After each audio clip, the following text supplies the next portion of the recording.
Ano na ba ang nangyayari ngayon sa Iglesia ni Cristo sa ilalim ng pamumuno ng punong ministro na si Ka Eduardo Manalo? Iglesia ni Cristo. Habang ang mga miyembro nito ay patuloy na kinakasangkapan upang magpayaman siya at mga piling katiwala, patuloy rin na nasasalaula ang mga turo at mga adhikain ng kanyang ama na si Ka Erdi Manalo.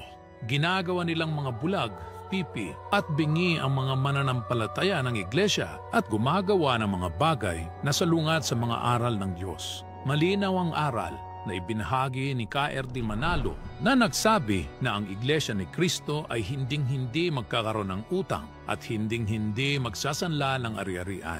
Ang Iglesia ni Cristo ay hindi ho nagsasangla ng mga titulo ng lupa para lamang makakuha ng pondo. Bukas ang opisina ng Iglesia, pag nakakita kayo ng kahit isang titulo na may gravamen o mayroong marka ng pagkakasangla, maghiwa-hiwalay na tayo. Malinaw din ang tagubilin noon ni Ka Erdi na hinding-hindi magpapagamit ang Iglesia sa mga dayuhan at sa mga politiko. Hindi tayo tumatanggap ng pera mula sa mga kandidato o sino mang pinuno ng gobyerno.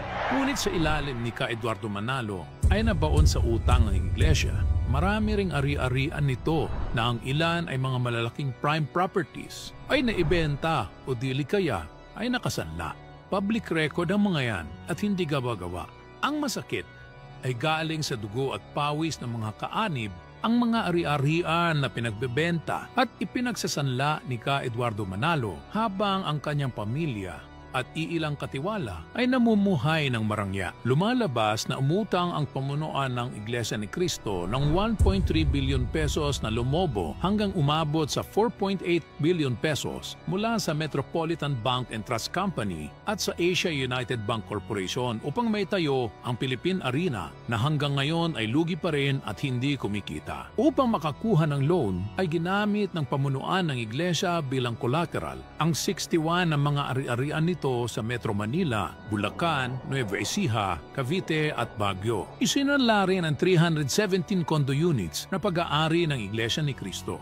Lalo pang sinalaula ng kasalukuyang pamunuan ng Iglesia ang kanilang simbahan dahil sa kanilang pamumulitika sa halip na paniga ng pagiging tapat sa Diyos at sa bayan ay pinaglalaban pa ang pamilyang Duterte na palamura, bastos, mamamatay tao at matakaw sa pangungurakot. Binubuyo pa nila ang kanilang mga kaani para mag-rally upang suportahan si Vice President Sara Duterte na hanggang ngayon ay hindi may paliwanag kung paano niya nilustay ang 125 million pesos na intelligence fund sa loob lamang ng 11 days. Hindi rin niya maipaliwanag kung sino-sino sina Mary Grace Piatos at ang libo-libo pang mga imbentong pangalan na tumanggap ng daan-daang milyon na confidential intelligence fund. Nakakasulasok din ang ginawang alyansa ng kasalukuyang pamunuan ng Iglesia ni Cristo kay Apollo Kibuloy, ang nagpapanggap na Son of God at pinuno ng Kingdom of Jesus Christ na nahaharap sa mga kaso hindi lamang sa Pilipinas kundi maging sa Amerika dahil sa panghahalay sa mga menor de edad at human trafficking. Alam ba ito ng mga kaanib ng Iglesia ni Cristo? Ang mga mangilan-ilan ang naglakas loob, natutulan ang mapang-abuso at mapanlinlang na pamamahala na gaya ng kanyang kapatid na si Ka Angel Manalo at ang kanilang ina na si Ka Tenny Manalo ay ginawang ekskomunikado at pinatahimik. Mga kapatid po namin sa Iglesia ni Cristo, nananawagan po kami sa inyo dahil nanganganib po ang aming buhay. Sana'y matulungan niyo po kami. May panganib sa aming buhay.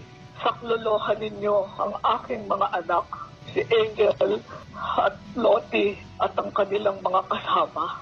Si Ka Angel na siyang mas karapat-dapat na maging punong ministro ay tinaniman ng mga armas at pinakulong gamit ang impluwensya ng buong iglesia. Sa ngayon ay 8 taon na itong nakakulong at halatang ginagamitan ng impluwensya upang mabagal ang pag-usad ng kaso. Maganda siguro ay muling i-review ng Department of Justice ang kaso ni Ka Angel upang mabigyan ng hustisya ang ginagawa sa kanyang pamilya at sa kanyang ina.